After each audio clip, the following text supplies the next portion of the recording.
resolution. When you do New Year's resolutions, you are saying that this year I am going to do A, B, and C. Amen. And it ends there.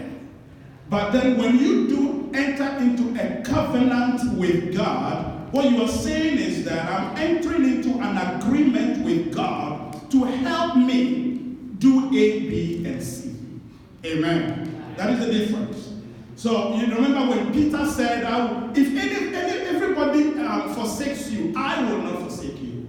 He was speaking in his own authority. He was boasting about his own abilities. But you know, if you really want to be successful in doing things, you want to say, by the grace of God. Amen. If God wills, I am cashing into the power of God to do A, B, and C. That is what sets you up for success. So entering into a covenant ensures that we're believing God for what will come to pass in our lives. Amen. We're believing that God will come to pass in our lives. We're believing that the things that we are committed to or we are committing ourselves to will happen by the grace of God. By entering into a covenant, we're lifting the game to a whole new level. Hallelujah.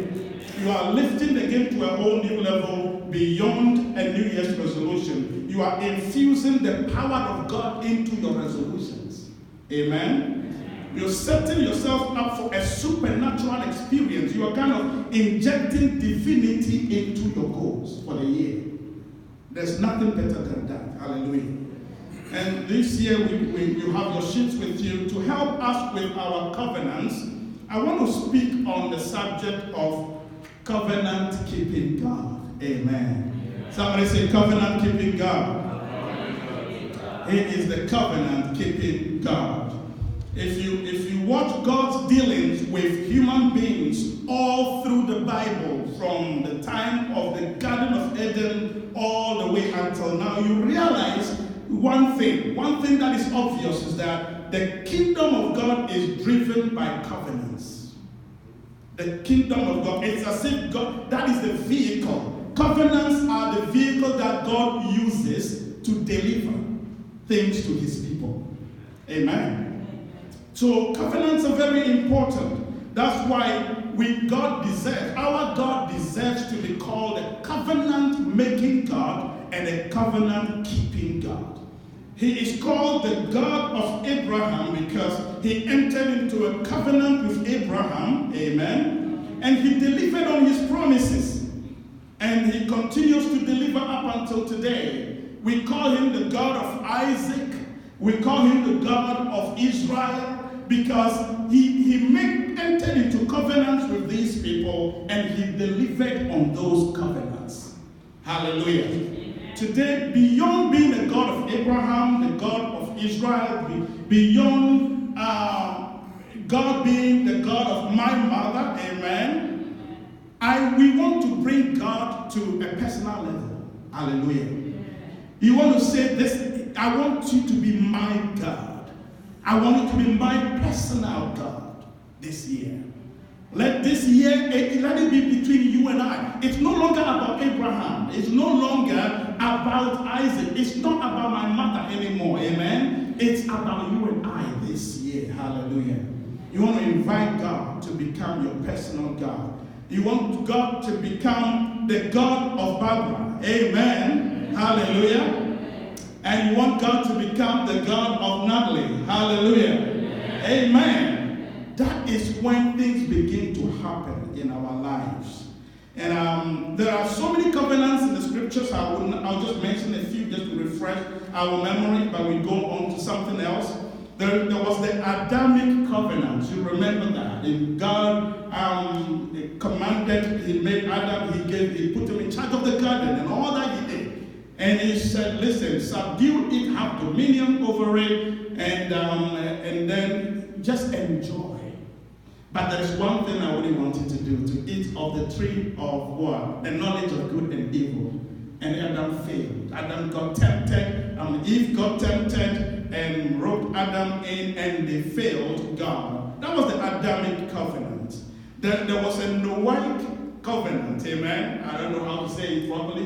Noahic covenant. The covenant with Noah. And that's what we see on the board over there. With the sign of the rainbow. That is supposed to show and validate and assure us of the faithfulness of God through the ages. Hallelujah. The faithfulness of God through the ages. There was the Abrahamic covenant, the Mosaic covenant, the Davidic covenant, and then the covenant that we live under today. Amen. The covenant that you and I live under today is called what? The New Covenant. Hallelujah. We live under it's the greatest of all covenants. Hallelujah. It's the greatest of all. In those days they had to kill bulls and rams and sacrifice and enter into covenant with the Lord. We don't have to do that anymore because the blood of Jesus is enough. Somebody say the blood of Jesus is enough. Hallelujah. Jesus said in Luke 22:20, he said, likewise, the word of God says, likewise, he also took the cup after the supper, saying, this cup is the new covenant in my blood, which is shed for you. That is referring to the covenant that you and I live under. It's bought for us. The covenant was bought for us by the blood of Jesus. Amen. And we don't have to buy it anymore. We don't have to spend anymore to buy it. And it was originally for the Jews. But then when the Jews rejected it, amen, you and I, the Gentiles, got brought into it, got roped into it. So we could enjoy the same offer that was made for the Jews. Hallelujah. Amen. And under the new covenant, God has promised us, you and I, that he will forgive the sins of humanity. He offered us a free gift of salvation backed by the blood of Jesus and restore his relationship and fellowship with those of us who believe in his son Jesus Christ. And he said, those who, if you turn your heart towards him and you believe in Jesus, that your sins will be forgiven, you have everlasting life. Amen. Yeah. That is a new covenant. There are a number of scriptures that you might want to look at. Ephesians chapter 2, verse 8 to 9. We're not going to read it. We're just going to write it down. Ephesians chapter 2, verse 8 to 9, which says it's a free gift, right? Salvation is a free gift that no one can boast. And Hebrews chapter 9, verse 15. And then Hebrews 9:15, John chapter 1, verse 12, Romans 10:9, and on we go. We all talk about that new covenant. But as we're thinking about entering into covenants with the Lord, there is one covenant that I would like us to look at in more detail, to encourage us, okay, to put our minds in the right perspective. There is one covenant I want us to look at. It's the covenant of Jacob. The covenant of Jacob, Jacob's covenant. It is found in Hebrews, so technical team, can you display for us, did I say Hebrews? Genesis, right? Genesis 28, okay. Found in Genesis chapter 28. We want to read about Jacob's experience. Let's read from verse 10. Genesis chapter 28, verse 10. Genesis 28, verse 10. It says, now Jacob went out from Beersheba and went toward Haran. Okay, was on a journey. So he came to a certain place and stayed there all night, because the sun had set.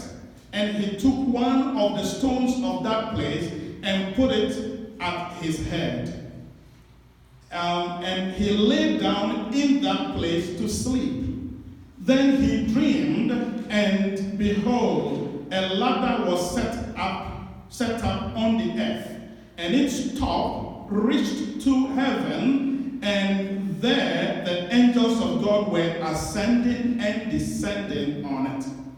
And behold, the Lord stood above it and said, I am the Lord God of Abraham. I like the way God shows up. Hallelujah. He shows up in a grand style. Amen. Have you watched James Bond's movies before? Or Rambo. I think Rambo comes in a grander style than James Bond, right? Amen. James Bond comes unassumingly, and then he does great things. But Rambo comes with all the noise. Okay. So God shows up and he says, I am the Lord God of Abraham, your father, and the God of Isaac. The land on which you lie, I will give to you and your descendants. Also, your descendants shall be as the dust of the earth. You shall spread abroad to the west and to the east, to the north and the south, and in you and in your seed all the families of the earth shall be blessed. Behold, I am with you and will keep you wherever you go, and will bring you back to this land, for I will not leave you until I have done what I have spoken to you. Wow. Amen. Then Jacob woke up from his sleep and said, surely the Lord is in this place, and I did not know it. And he was afraid and said, how awesome is this place? This is none other than the house of God, and this is the gate of heaven. Then Jacob rose up early in the morning, verse 18, and took the stone that he had put at his head, set it up as a pillar, and poured oil on top of it. And he called the name of that place Bethel. But the name of the city had been Luz previously. Then Jacob made a vow, so he's coming back to God now. Amen. God has finished his portion. Jacob has his turn. Jacob made a vow saying, if God will be with me, as he said he will, and keep me in this way that I am going, and give me bread to eat and clothing to put on, so that I come back to my father's house in peace, then the Lord shall be my God. I will serve no other God. He will be my God. And this stone which I have set as a pillar shall be God's house. And of all that you give me, I will surely give a tenth to you. Amen. Isn't it a nice relationship? Yes. God is loving on him and he's loving on God. Amen. And God has made all these big promises, and then he comes back and makes big promises back to God. I will make you my God. I will not have any other God. Hallelujah. And this is an example. I read it just to show us an example of a covenant that an individual entered into with God. And we are going to be entering into covenants with God. The next thing I want to talk about is the features, the characteristics of covenants. What do covenants look like generally? Where it's not a very in-depth study, but let's just quickly take a look at the features of a covenant. Covenants are usually made between two or more people. Two or more people. It can be between two people. It can be between God and the nation of Israel. So that's more people, more than two. And they are usually between a more powerful party and a less powerful party. Okay? And a more powerful person and a less powerful person. And the more powerful person is usually called the covenanter. That is the person that guarantees the covenant. Amen? The covenanter. And then the less powerful party is called the beneficiary of the covenant. Because the covenant is always made to benefit you. Hallelujah. God doesn't need much from us. Amen? But it's for our benefit. Covenants are made with sacred vows that should not be broken. Amen? Let's all say sacred vows.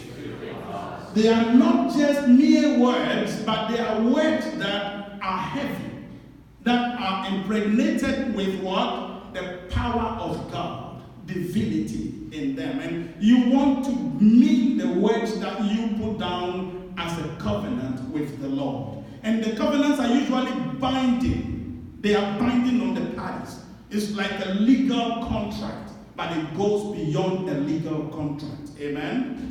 and covenants are they are superior to agreements. These days we don't have covenants anymore. People enter into marriage covenants, they read their marriage vows, and then they go back and they say, I used to love you, but I don't love you anymore. And you wonder if they really understood the gravity of the words that they said on that day. Those are not mere words. These days we just think marriage is an agreement and I can break it. And it's a covenant made. So long as God is involved, so long as it's made before God, it goes far beyond just a mere agreement. It's not just a contract. It's not just a promise. It's a covenant. Hallelujah. And guess what is backed by? Covenants are usually backed by the reputation of God. They are usually backed by the reputation of God. As if he said, listen, because I'm so faithful and I cannot back off my faithfulness, I will make sure that I follow through with what I promised you. Amen. And the last thing I want to say, like I said it before, the covenant should not be entered into lightly. This is not a playful activity, because covenants can have a lasting impact on our destinies. Covenants can have a lasting impact. They can go into generations yet unborn. Amen? Oh yeah. Something that you are going to do this morning can affect your children's children. And so we want to be careful. That's why last week I said, last week was our covenant Sunday, but let's give ourselves one more week. Let's pray more. Let's ponder over them more before we actually enter into a covenant with the Lord. Hallelujah. So, last question I want to answer here.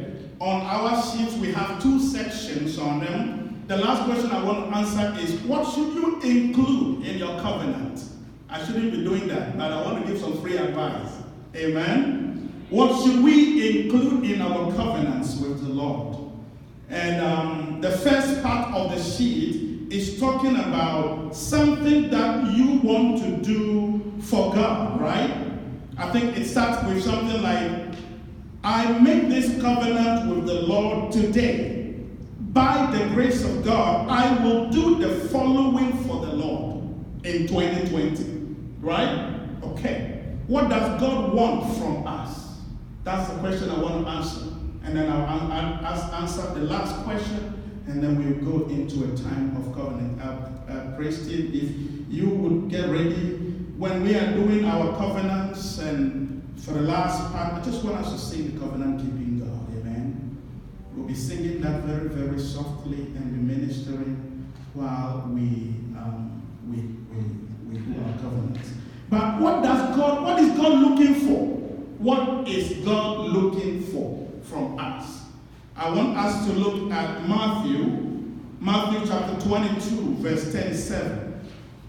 Matthew 22, verse 37. If you can display that for us. What does God want from me? What does God want from you? Jesus said to him, you shall love the Lord your God with what? All your heart, with all your soul, and with all your mind. Amen. This is the first and great commandment. And the second is like it. You shall love your neighbor as yourself. Amen. This morning I woke up and then this came to my mind, and I put something up on Facebook. I said that all that God wants from you is what? You. Amen. All that God wants from you is you. He wants you minus nothing. That means he wants all of you. He said all your heart, all your soul, all your mind. God wants your love. So in making your covenants with God, know what to put on there. What God is interested in. He wants your love. He wants your obedience. He wants your time. He wants your talents. He wants your family. Somebody say amen. Amen. God wants your wife. Amen. Amen. God wants your husband. Amen. Amen. God wants your career. He wants your minutes. He wants your hours. He wants your days. Take my days and Take my life and let it be. Amen. Yeah. The songwriter got it right. God wants your life. He wants it to be consecrated unto Him. Amen. He wants everything. And He wants your money too. Somebody say that one. God wants your money. Hallelujah. God wants your house. God wants your car. God wants everything about you. Amen. So somebody's thinking, what will be left for me? Hallelujah. All right, let's go on. Let's go on to the second part. The second part of the covenant. What is God expecting? What can we expect from God? That's the other question, right? What can we expect? So the second part of our covenant sheet says, I make this covenant with the Lord today by the grace of God. I would like God to do the following for me. Amen. And so what can we expect reasonably from God? What does God want me to have? And the first thing you and I know that God wants us to have is in John 10:10. And you know what is there. Amen. John chapter 10 verse 10. The thief does not come except to steal and to kill and to destroy. I have come that they may have life, and that they may have it more abundantly. Abundant life and everlasting life. Amen. That's one of the things God wants you to have. Life in abundance. And the last part of what God wants you to have, I just want to use 7 P's to say them. God wants you to have His presence. Let's all say His presence. He wants us to have His peace. Let's say His peace. He said, my peace I give to you. My peace I give to you. Not as this world gives do I give to you. Let not your heart be troubled. So it's okay to put on your covenant sheet that, Lord, I will do this and this and that for you. But this year I am believing God for peace in my life. Give me your peace. God wants us to have His presence. He wants us to have His peace. He wants us to have His protection. Let's all say His protection. He wants us to have His promises. Let's say His promises. He wants us to have His power. Amen. Let somebody do this and say His power. Amen. Yeah. His power. He wants us to have His power. The power to make well. The power to heal. The power to perform miracles. He wants us to have His prosperity. Amen. Somebody said, His prosperity. Beloved, I wish above all that thou mayest prosper and be in health. So God wants us to have His prosperity. Amen. And the last P over there is that God wants us to have His provisions. God wants us to have His provisions. Hallelujah. God wants us, so the 7 P's are what? His presence, His peace, His protection, His promises, His power, His prosperity, and His provisions. Why not take a few minutes and make your covenants with the Lord? Amen. Just take a few minutes, quietly, make your covenant with the Lord. Don't take it lightly. There was a testimony during the 31st night that somebody wrote something on a covenant sheet last year, and it came to pass. Many of us saw things come to pass that we wrote down. Amen. We just want to sing that song, Covenant Keeping God. Covenant keeping God, there is no one like you. Alpha and Omega, there is no one like you. Your name is Jehovah.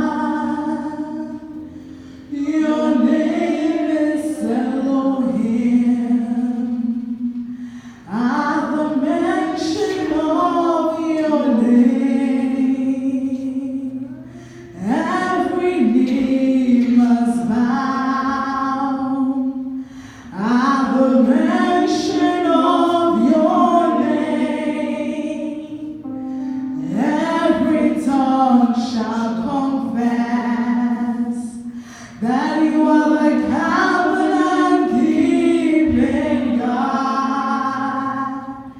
There is no one like you.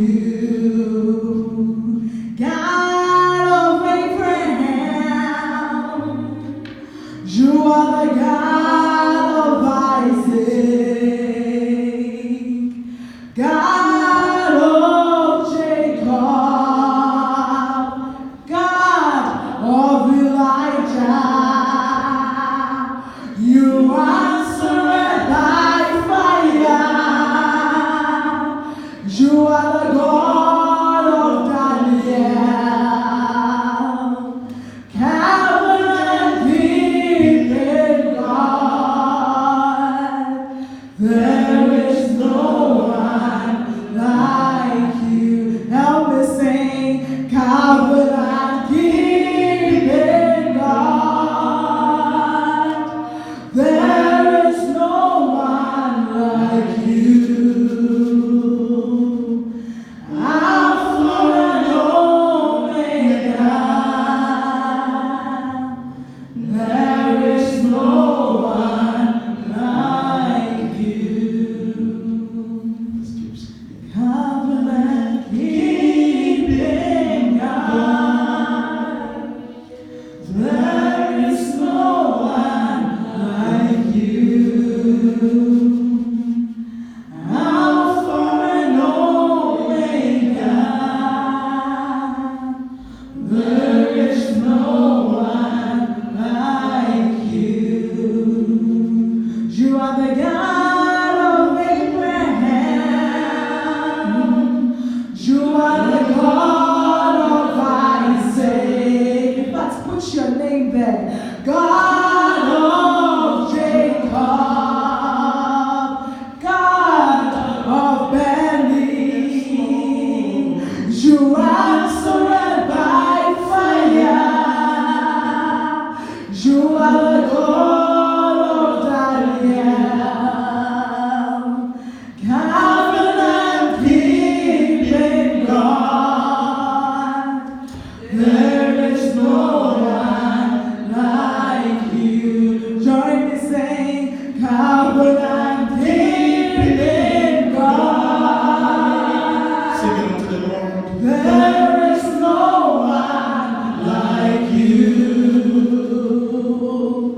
Alpha and Omega. There is no one like you. Hallelujah. It's a very sacred time.